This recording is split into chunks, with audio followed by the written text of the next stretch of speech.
Tonight on CTV News, trapped workers are rescued. We are deeply relieved that all 3 individuals are safe and in good health and spirits. Relief and joy after a round-the-clock effort to clear the mine collapse. 3 workers are freed after more than 2 days stuck underground. Life isn't fair at times, and this is a classic example of life not being fair. A retired couple murdered in their Maple Ridge home. What friends are saying about the history they had with the suspect. They did very well and hoisted the Canadian patient onto their helicopter very quickly. Dramatic rescue, cross-border teamwork to help a Canadian fisherman suffering a medical emergency in U.S. waters.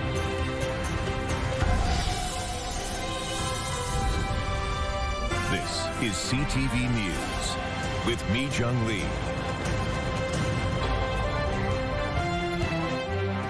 Good evening. Thanks for joining us. There is much relief in northern BC today. 3 workers trapped inside a mine half a kilometer underground for more than 2 days have now been rescued. Here's a photo of Kevin Coombs, Jesse Chubati, and Darian Maduke, the 3 men in the middle after they walked out of the mine. They're in front of the helicopter that took them home to be reunited with their families. It's all thanks to a complicated operation that happened a lot faster than experts had anticipated.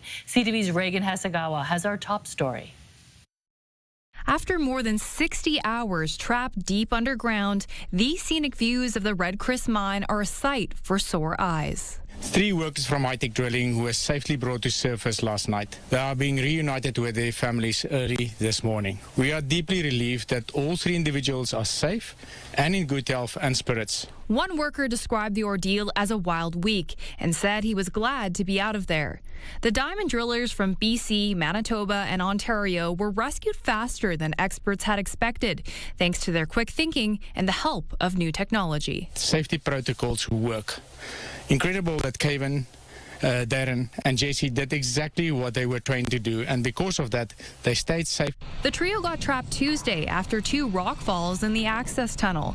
They were able to get to a refuge chamber equipped with everything they needed to survive for weeks, but they did lose all communication. We do the daily inspections. We do monthly inspections. We actually do second line of defense inspections with teams from external to observe and see. This one that caught us by surprise. Experts say these kinds of rock falls are rare. It's just nothing but uncertainty, radical uncertainty. He says it appears everything was done to prevent the disaster, but the nature of the work is unpredictable. They were probably drilling holes for explosives. What they were building was a ramp, or what was known as a decline into the underground. He expects we'll soon be hearing about these kinds of situations more often. See, BC is really open pit mining country, and it has been for a while. Very few underground mines. We're going to see more underground mines because of the demand for metals. BC may lead the industry in safety, but experts warn automation is the next step to prevent future emergencies. The open pit mine at Red Chris is resuming operations, but the underground project will remain closed until the investigation is complete. Reagan Hasegawa, CTV News, Vancouver. He was a teacher, his wife a banker. A couple in their early 60s, recently retired, was murdered in their own home. The man believed to have shot them is a neighbor. We're unraveling more about the deadly violence that has shocked a Maple Ridge neighborhood. CTV's Ben Nesbitt spoke with a friend of the couple, stunned at how their lives came to such a horrific end. 2 days after the stunning murder, this Maple Ridge neighborhood remains taped off. Investigators out in full force, trying to piece together what exactly happened, while those close to the victims continue to try and process this tragedy. Something so quick, so unexpected, and senseless. Friends have identified the couple as Bruce Richards and Roxanne Davidson, both in their early 60s. Bruce was a teacher in Coquitlam for decades, while Roxanne was a financial advisor, but both had recently retired. Their friend Daryl Lucas says they enjoyed traveling and spending time with their kids and grandchildren. They were living just a life in retirement that we probably all would love to live. and hope to get to. Ridge Meadows RCMP officers found them and their dog dead inside their home near 239 Street and 118A Avenue late Wednesday night. Their vehicle and multiple others on the street were also set on fire. Police say a male suspect who lived across the road was armed with a weapon when he fled back to his house. Investigators say they found him dead from a self-inflicted injury hours later. What exactly led to the deadly incident has yet to be revealed by investigators. But neighbors say the two households had long had issues over parking, with a few confrontations in the past.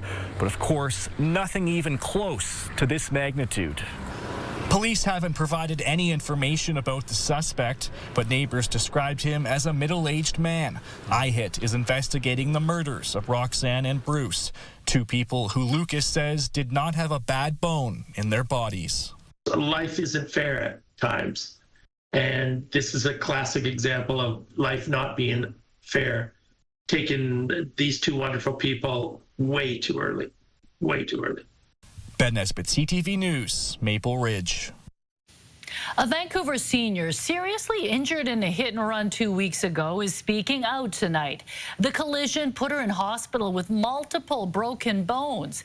The driver who struck her in a crosswalk took off, and police are still looking for him. CTV's Shannon Patterson now on what the 71-year-old grandmother wishes the driver had done and her hope to walk again.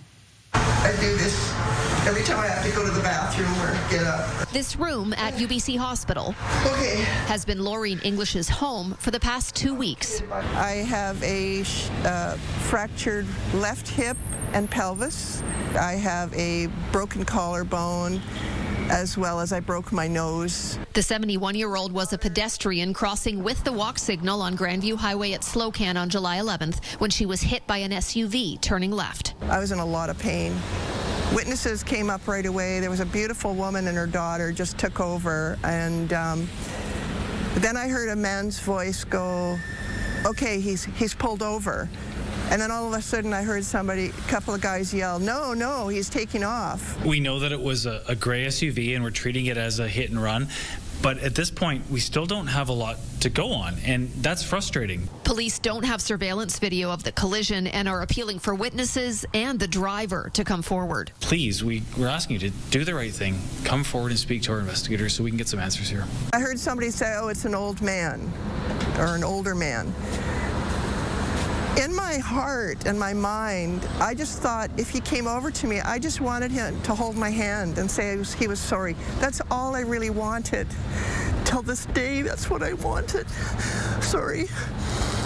English also wanted ICBC to commit to paying for the ongoing recovery expenses she'll face when she's sent home from hospital. ICBC seemed to be dragging their butts and not giving me or the hospital any kind of reassurance of what they would step up to the plate and provide for me. After CTV contacted ICBC on English's behalf, she got those assurances. That may mean she'll need help with her day-to-day activities at her household. Perhaps some modifications will need to be made to her home.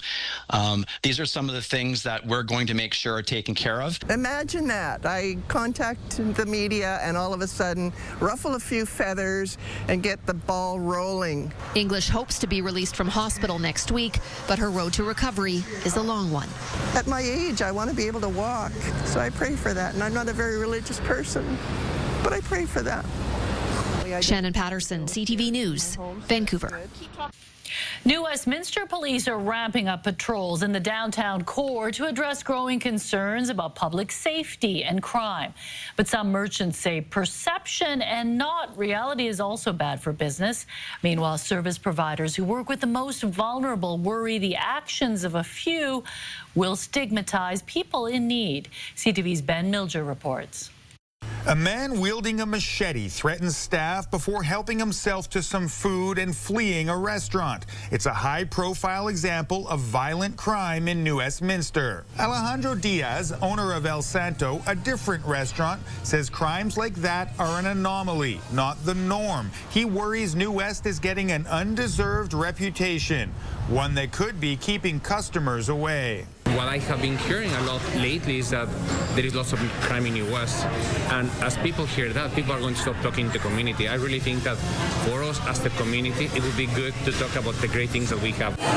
The annual summer barbecue at Union Gospel Mission draws hundreds of people looking for a meal and some human connection. For us, it's kind of a chance to connect with our wider community, maybe form that kind of first point of connection with someone. Service providers, including the UGM, support some of the most vulnerable in the community, many of whom are often victims of crime themselves, not the perpetrators. People here don't deserve stigmatization. They don't deserve to be judged. They deserve a helping hand, and for us to meet them where they are at in their life. It's a sentiment shared by City Councillor Ruby Campbell, who volunteered at the barbecue. If the most vulnerable in your community are well taken care of, it rises the whole community, right? And so individuals, residents, businesses can all thrive if the most vulnerable are actually well supported. Back at El Santo, Diaz says he understands addiction and homelessness can make people uneasy.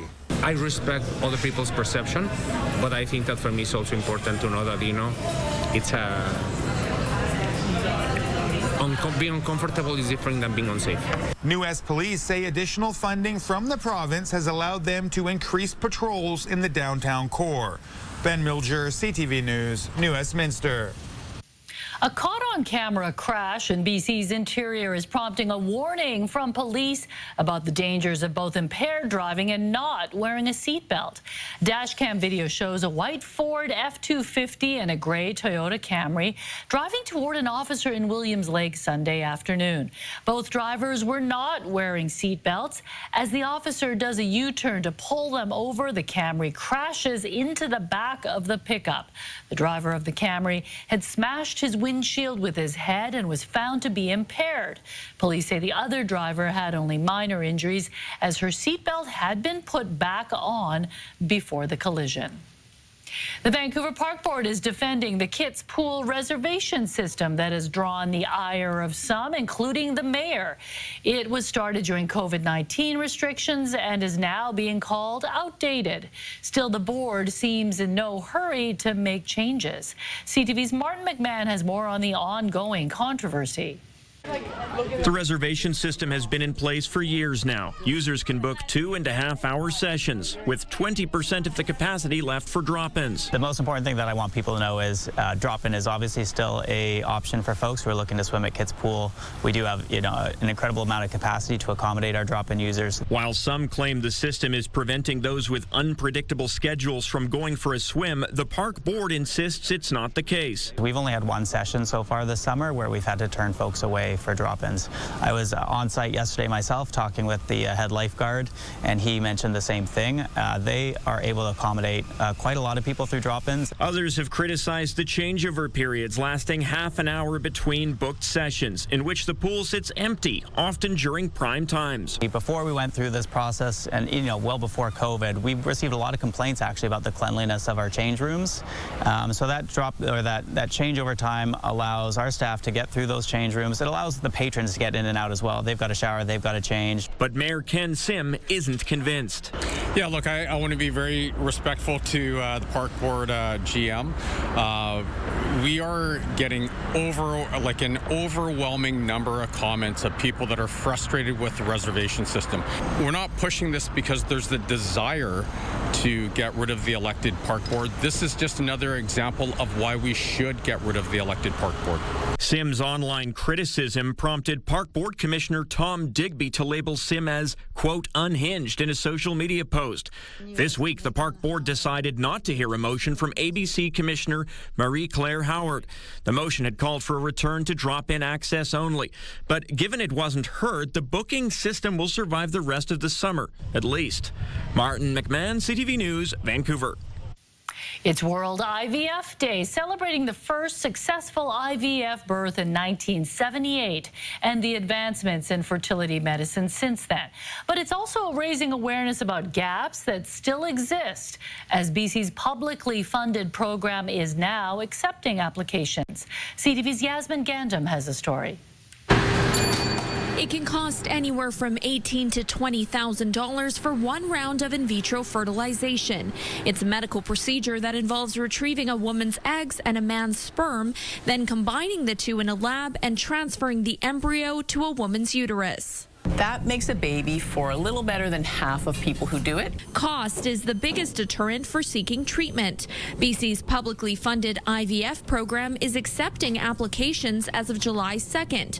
It's first come, first serve, and the demand is high. The funding is not enough, and that's always the case, right? It's never enough, right? But it's not enough. So only a small percentage, actually, of our patients will get funding. Taylor says approximately 500 patients at Olive have applied, and some have already received money. But there are backlogs and limits to who can access. Well, actually, a lot of our patients come in their early 40s and won't qualify because of that age cutoff. And the other one is financial. So people whose total family income is less than $100,000 will get quite a bit of funding. I think it's close to $19,000. And then people whose total family income is more than $250,000 won't get any funding. Planning for a fully funded cycle, whereas the day of the program start, they find out that it's either much less or even they're ineligible altogether. Laura Spencer underwent IVF herself in 2015, being forced to pay out of pocket. Still, the program has created conversations around fertility and helped to decrease stigma for women to know they are not alone. And it's very validating to people who are struggling with infertility to say, like, this is a medical disease, this is worthy of treatment.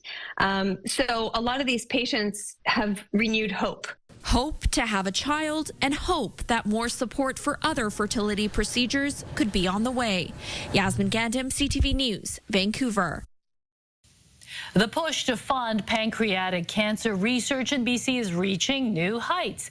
Hundreds of cyclists will hit the road this weekend for an epic climb to raise money for the BC Cancer Foundation in a record-setting year. CTV's Craig Krause shows us how a local family is coming together to create change. Okay, here we go. Here near the base of Cypress Mountain, Anthony Thomas and his wife Carolyn are gearing up to reach the top this weekend. But uphill battles are nothing new for the family. How difficult has the last year been on you? It's been a challenging year for sure because I felt completely normal and fine. Last summer, while on a road trip back from the interior, Thomas was hit with a sharp pain in his lower back and was ill. We really wanted him to go to emergency because it wasn't just simple low back pain.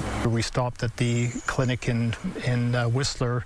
They did an MRI or a CT scan because they were suspicious of a kidney stone, and in fact there was a kidney stone, but also they incidentally found masses on my pancreas and liver, which obviously was not good. Later diagnosed with neuroendocrine pancreatic cancer, a form that they say is rare but manageable. It's still bad, it's pancreatic cancer, but there's much better chances of getting through it. And so when I found that, I really felt like I'd won a lottery. A family now forced to embark on a new journey, raising more than 50 grand for cancer research and care in BC. And on Sunday, they will join more than 800 riders to take on the 12-kilometer Cypress Challenge in the hopes to raise even more. This year alone in British Columbia, 800 people will be diagnosed with the disease. So BC Cancer Foundation is committed, thanks to events like the Cypress Challenge, to raise funds to advance research, new treatment options, and expedited care for those diagnosed with the disease. Now with his family by his side, Thomas says although a challenging road ahead, he's grateful he can make an impact. There's been some positives out of this event. It's really made me appreciate my life and, how lucky I am. Craig Krause, CTV News, West Vancouver. There's a new way to cross the Granville Bridge without a car. The city holding a ribbon-cutting ceremony today to unveil the Granville Connector. This project transforms an aging and outdated bridge into a safe, modern, and accessible crossing that's welcoming for all road users. Now, this bridge here will be home to a separated route for pedestrians and cyclists. Vancouver Mayor Ken Sim was joined by TransLink CEO and city staff to mark the completion of the $54 million project. Officials say the Granville Connector will improve accessibility as well as encourage more sustainable transportation options in the city. Fallout from the high-profile Hockey Canada trial that ended in a not guilty verdict. Hockey culture is now in the spotlight. Also ahead. The task was to leave Comox, find a boat over the ocean. Dramatic video of a cross-border rescue operation, how a Canadian fisherman was plucked to safety off the rugged Oregon coast. When CTV News continues, stay with us. Trade tensions between Canada and the U.S. When it comes to emergency rescue operations, cross-border cooperation is unwavering. We have dramatic video of a recent mission to help a Canadian fisherman suffering a medical emergency far from shore. CTV's Michelle Bernaro reports. Dangling over the ocean about 300 kilometers west of Astoria, Oregon, a member of the U.S. Coast Guard is lowered to assist a fisherman in need of medical attention. But getting to this point happened with the help of a Canadian military search and rescue team from BC. We only just broke the cloud at approximately 600 feet. In less than ideal weather conditions, it was 19-wing Comox that arrived first, spotting what they were looking for. When we got to the scene, we saw the boat. And on that Canadian boat, a fisherman in need of medical attention.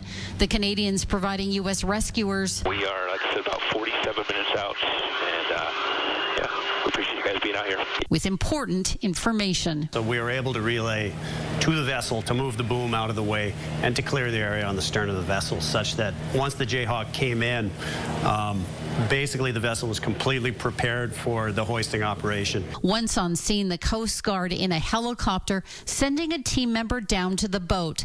Then a basket is lowered. And finally, the fisherman is hoisted back up to be flown to a medical facility for care. Our job was top cover. So what we do is just like we stay with the helicopter, we stay with the boat, we maintain visual contact. There's fuel constraints once you're out that far away from the shore, and being able to have the Kingfisher arrive on scene early, establish communications, and prepare the boat for the hoist that's taking place. It absolutely is crucial to have the top cover from the Kingfisher. The joint operation comes during a time of tense political relations between the two countries. Nonetheless, this rescue went off without a hitch. We need to be able to work together to save people, and that's what happened today. If there's any ship in the Pacific Northwest, doesn't matter what flag it's flying, that it doesn't matter which side of the border it's going to sail on, that it's going to be protected, it's going to be there's going to be help available if they need it. Michelle Bernaro, CTV News, Vancouver. What a great rescue. Hopefully the fisherman's not afraid of heights. Exactly. Going up in that helicopter there. Yes. Okay, so sure. Yesterday you said you were going to cover your patio furniture, which is a guarantee that it's not going to rain that much, right? We skirted the system. We skirted our risk of showers, but the sunshine did take a little bit of a mini hiatus today. We are seeing some breaks tonight, though, which is nice. Definitely a cooler day. Let's take a look right now at our temperatures outside, and you can see that we are seeing that cool down. So tonight we're going to drop to 13 degrees. We've been sitting around 17 for overnight lows. It's going to be a nice one tomorrow, but again, a cooler one. We should be closer to that 23-degree mark. Some clouds in the morning, and then sunshine later in the day. CTV weather brought to you by Expedia Cruises. Explore the endless possibilities at one of our 36 BC locations. Learn more at expediacruises.ca. When is the heat back? Don't worry, it is coming back. I've got those details coming up. I don't mind a little bit cooler. It's easier to exercise. You have no excuse, right? It really is. You can't say it's too hot to go for a run. No excuse at all. All right, thanks, Stephanie. A surprising development in the defacing of the National Holocaust Monument in Ottawa. Just ahead, who's taking responsibility? And he is committed to sharing what he has learned with others in his personal circle and in his professional life. After the not guilty verdict, what's being done about problems in hockey culture? We talk to those working to change attitudes about women and consent. That's next. It's still pouring in after all 5 former junior hockey players were acquitted in a high-profile sex assault trial. The story captured national headlines, putting a focus on hockey culture and the meaning of consent. CTV's Adrian Gabriel reports. A verdict delivered, the sports culture remains in the spotlight. They found me lying on a floor in the bathroom, unconscious. Kathleen LaRoche was 23 years old when she believed she was drugged and then eventually sexually assaulted in 2015 by a major junior hockey player in Quebec, who she says would go on to have a successful NHL career. I called him. They found me unconscious. What happened? He said, just the only thing is I'm about to sign with the NHL. Please don't talk about it. So, that's what I did. In denial for years, she suppressed the memory of what she says took place. When Me Too wave came, my body started having anxiety symptoms, as if my body remembered, even if my head didn't want to.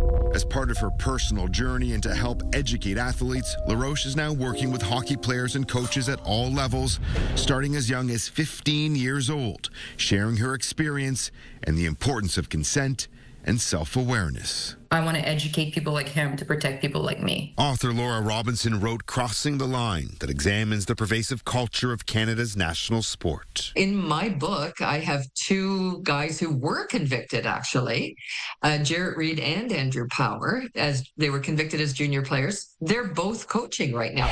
Following this week's verdicts, one-time star goalie Carter Hart had his lawyer share this message. He is committed to sharing what he has learned with others in his personal circle and in his professional life. We need to hear what Carter Hart believes those lessons are. We have to stop acting like this, and we have to make sure that there's not a generation after us acting like this. For LaRoche, that's her ultimate goal. By helping them understand themselves more, they can be more conscious about their actions. LaRoche says she's witnessed a willingness from young athletes who are eager to change the narrative, adding that she's hopeful for the next generation.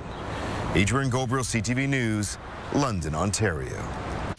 A former City of Ottawa lawyer has pleaded guilty and will be released on bail after he was caught defacing the National Holocaust Monument. The words "Feed Me" were painted on the side of the memorial near downtown Ottawa on June the 9th. The paint was quickly removed, but the act prompted widespread condemnation. Police charged Ian Aspenleader with mischief to a war memorial. He had also been charged with mischief over $5,000 and harassment by threatening conduct, but those charges are being withdrawn.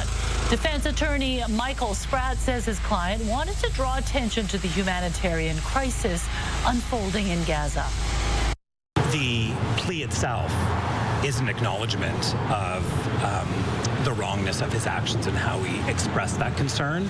And so it's because of where that message was painted. That's why he's pled guilty. That's why he was charged with an offense, and that's what he's taking responsibility for. Officials say this is the first time in Canada that a charge of mischief to a war memorial has been used. A charge introduced in 2022 to better protect sacred and commemorative spaces. A sentencing hearing is expected sometime in the fall. A terrifying close call. An Edmonton woman survives after being struck by lightning. And what's real, what's fake? Scammers are increasingly turning to AI to create bogus online ads, sometimes promoting products that aren't approved. That's ahead. An Edmonton woman is recovering in hospital after she was struck by lightning during a severe thunderstorm. Laura Penner says her roommate had just left their home to walk to the store.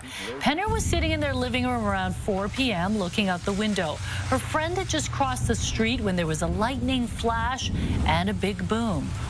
So I saw the lightning. It hit her pretty much directly. It flashed all around her. So I ended up getting my partner and then my other partner to run over and administer CPR while I called EMS. The woman was taken to hospital in critical condition. Penner says she's still unconscious and under sedation.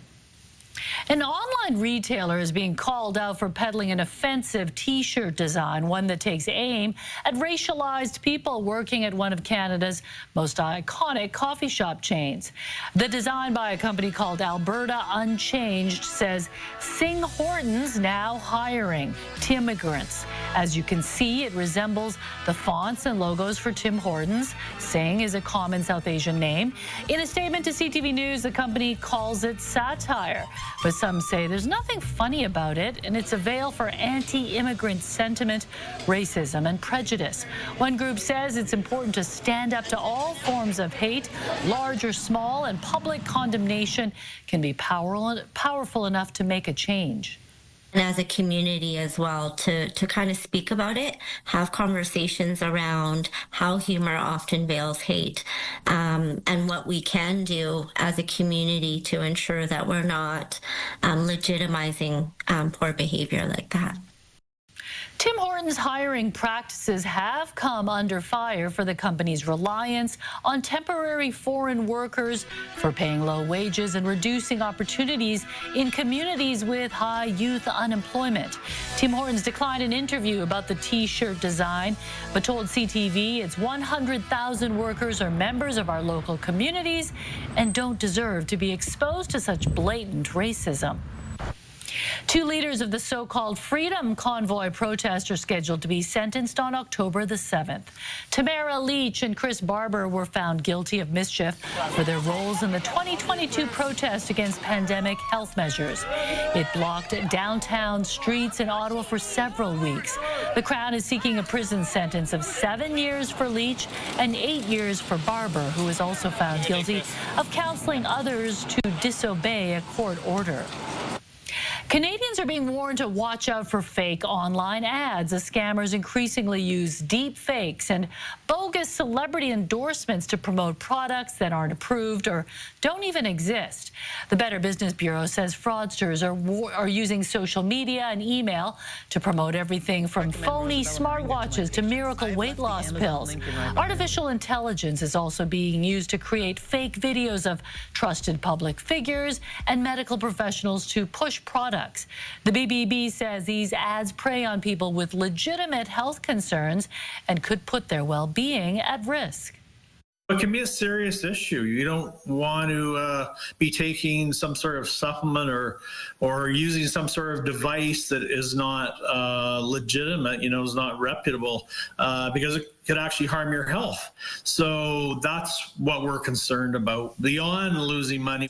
Your belly button overnight melts. People are encouraged to talk to their doctor before buying anything and check ingredients with Health Canada. The BBB also has a scam tracker tool on its website to research companies. Plenty of interesting events happening this weekend. We have the Friday Feel Good segment coming up, and oh, it gets intense. We are giving away $28,000 this weekend, first of all, so there's money on the line. It's like the Olympics of dog grooming, a competition that's all about the people behind the perfect canine coif. That's ahead.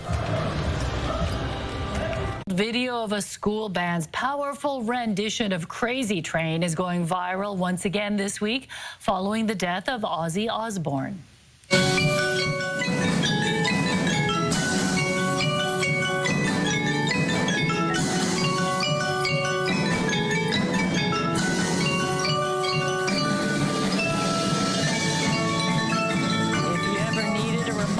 Why music education in school matters, this is it. Kudos to the band teacher who thought of using xylophones for that song. So awesome. Yeah, it sounds great. It sounded great, and everybody's just, learning a little bit of history, and we lost so many legends this week, really. Definitely. So we lost a little bit of sunshine today, but it's Friday, and the sunshine is squeezing a few rays out there. So mostly cloudy skies for your Friday night, but dry, which is great because we were anticipating that chance of showers today. Sitting at 19 degrees, a little bit breezy out of the southeast tonight by the water. Hot spot in BC was Castlegar at 30.6 degrees. That last record dates back to 1924, just shy of 40 degrees. Heading into the weekend, we do have these fire bans in place, so no fires at all. Backyards, beaches, not allowed. There's the cool down. There's that offshore system, but here we go. We're going to be heating up again. If you look at the timestamp, this does take us into Monday. We'll really start to feel that ridge of high pressure bring warmer conditions across the province. So don't worry, these cooler temperatures, we're just going to take us through the weekend, and then once we get to Monday, we're heating right back up. We do have a risk of some isolated scattered showers and thunderstorms really for the entire interior tomorrow. So especially through the afternoon hours, we could be seeing some lightning as well as some thunder, some drizzle in the morning, clearing to mostly cloudy skies. Campbell River Comox risk of an afternoon shower. It's at 30%, so it is quite minimal. Same for Tofino, Port Alberni, Nanaimo, but then clear skies, 21 degrees. Definitely a cooler day again tomorrow. We should be closer to 23, and we're going to be shy of that for the Sunshine Coast, but we'll hit that in Squamish and Whistler. A chance of a shower in Squamish tonight, actually, and into your day tomorrow, but it's 30%. And then tomorrow is just another seasonal day, mix of sun and cloud. And as we head into next week, we're really warming up back to 29 degrees inland. That UV will be up, and you can start making all those summer plans if you have been waiting to get back to the heat. CTV Weather is brought to you by Expedia Cruises for air, land, and sea vacations. No rain.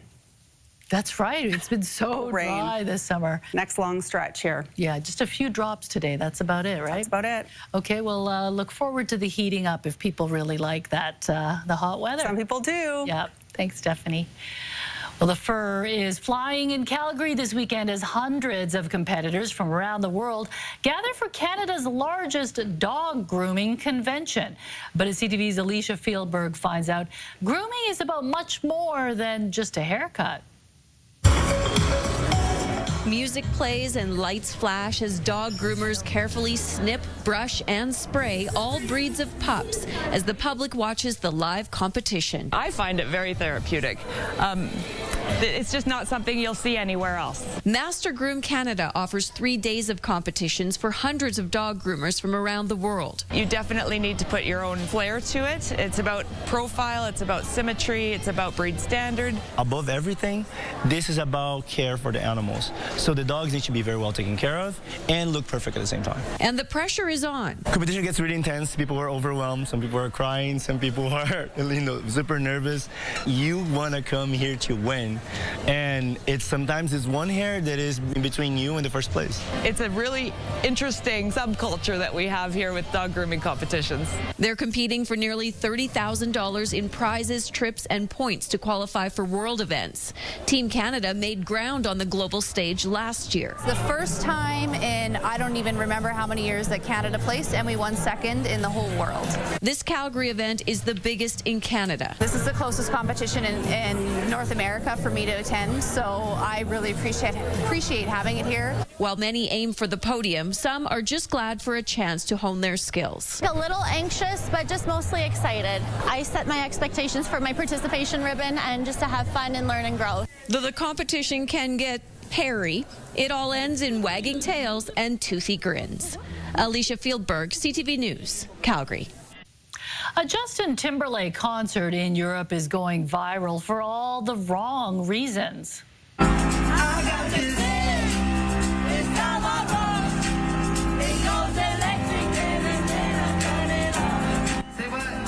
Some fans say they want a refund after the show in Transylvania last week.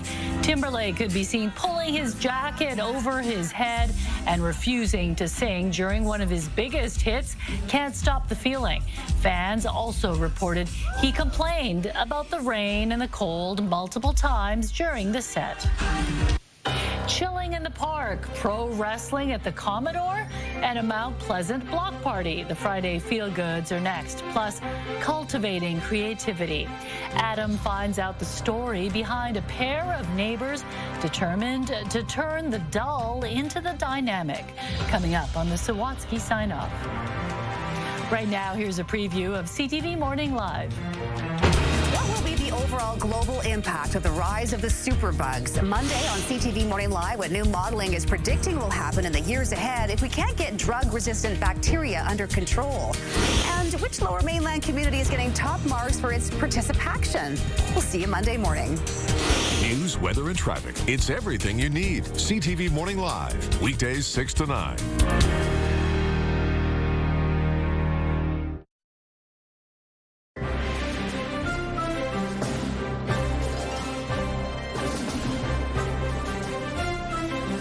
Does it feel like Friday? It sure does. It does.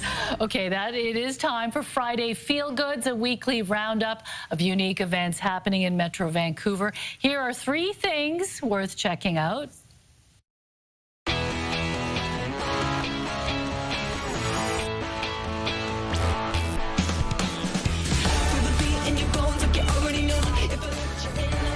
A free music and beer festival is returning to Mount Pleasant this Saturday. Head to Guelph Park, better known as Dude Chilling Park, between 1 and 7 p.m. for the 3rd annual Chillin' in the Park. The family-friendly event celebrates all things local, from bands and musicians to beer and bites. Vancouver's premier wrestling event, Boom Pro Wrestling, is closing out its 3rd season this Saturday at the Commodore with nearly triple the capacity of its monthly venue at the Commercial Drive Legion. Boom expects this finale will be its biggest show yet. The slamming starts at 8 p.m. tomorrow night. Whoa, I did not know that the Commodore hosted wrestling. And with the floor that bounces, you're going to really feel every slam. It's going to be quite the finale. Well, you can dance in the street this Sunday at the 11th and Main Block Party. The location is all in the name, and the event runs from noon until 6 p.m. Come hungry and thirsty, as there will be tacos, slushies, and beers on sale. If you bring your little ones, they can get their faces painted while you listen to live music or shop local vendors. That looks like fun, too. I know Lily is still only like 1. She does like getting her face painted. Does she like if the face line painting? isn't too long, she hates long lines. She's impatient. Yes. Where does she get that from, mom or dad? I don't know. Okay, well, if you have any events you'd like us to highlight, email your tips to ctvfeelgoods@ctv.ca. And Mary's got a look ahead to your late local news tonight. Meechung emergency rooms across the province are seeing an alarming increase in patients leaving after long waits without receiving any care. Data from the Ministry of Health shows numbers have almost doubled over the past 7 years, and Island Health actually saw the largest increase with almost 30,000 visits to the ER. Sorry, the camera moved and I didn't see the script. We'll have more at 11:30. Tune in. Yeah, when you're waiting hours and hours, I don't blame people who want to just leave, right? It's so frustrating. Yeah. Okay, thanks, Mary. Well, finally, Adam shows us how 2 neighbors dug deep in order to lift their spirits and ended up spreading joy for their entire community. On tonight's Sawatsky Sign-Off.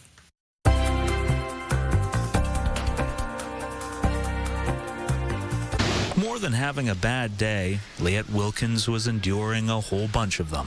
And I needed something to lift me up because I usually do gardens. But because she was dealing with a debilitating health issue that made gardening impossible, it was just dirt. Leanne was depressed. I was feeling down and out in Beverly Hills, as I call it. And so, it turns out, was her neighbor, Claude Gamoche. Well, we were both going through something like intense at the same time. The difference was, Claude could still do what brought him joy. I've been doing art all my life. Since he looked like this, and his opera-singing mom taught him this French song. I make pour la vie. To show me how to love, show me how to share. So, Claude suggested that he and Liette share their creativity. You need to get up and go. Well, that's easier said than done when it comes to depression. There was that other D word. The D word is dull looking. They felt the hallways in their building were dull looking. There was not a piece of art in the whole building. So they approached all their neighbors and invited them to donate a meaningful picture.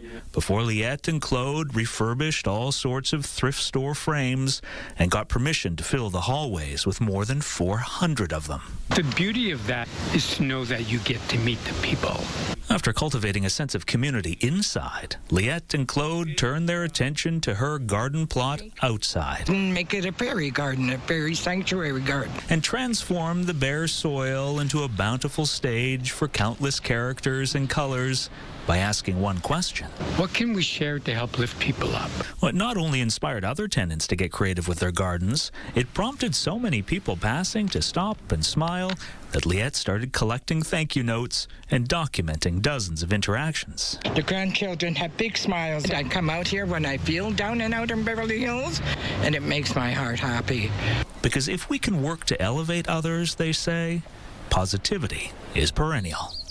Adam Swansky, CTV News, Saanich. Maybe I'll have a garden one day. That is the biggest fairy garden I've ever seen. Yeah, and I like having all the gnomes there because it's a little bit less weeding, right? You know, they can There's one way to think about it. There's a lot in Mount Pleasant. Oh, the gnomes. Yeah, of the gnomes. Love the gnomes. They're adorable. Absolutely. Well, it's Friday, and David Choi sent us this photo. Here's your scenic snapshot tonight, Horseshoe Bay. So if you're getting on a ferry, it's looking like it's a glorious day. This is definitely not today, but it is going to be busy at the ferries. If you'd like to send us your scenic snapshot, email us at scenicsnapshot@ctv.ca, and have a great weekend. It's going to be sunnier over the weekend than today, right? Yep. Comfortable, too. Sounds good. All right, Mary's back at 11:30. Thanks for sharing part of your evening with us. Have a great night. Good night.